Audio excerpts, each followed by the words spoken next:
We even had the Grand Master of the Ohio Rotor Gang, George Rotor, right at our Elmont track. And that's another story all of its own.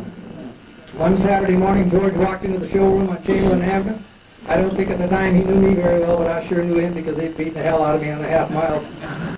I asked him what he was doing here, and he said he saw a flyer in the scrambles in Richmond and thought he better check it out. He was stationed at the Army at Fort Eustis. It wasn't his choice. Uncle Sam come and got him.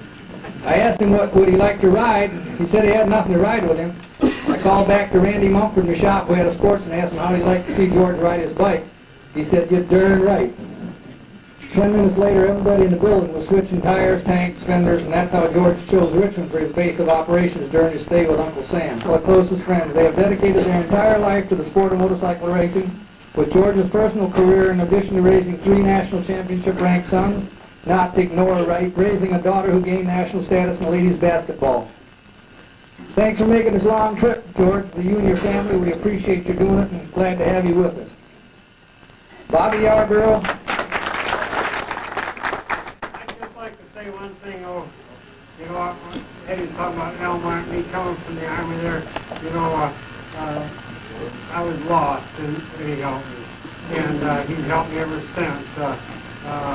He's helped me as a dealer. He helped me in '76. I had too many motorcycles on the floor. I called up Eddie to bring him up, George. I loaded him on the farm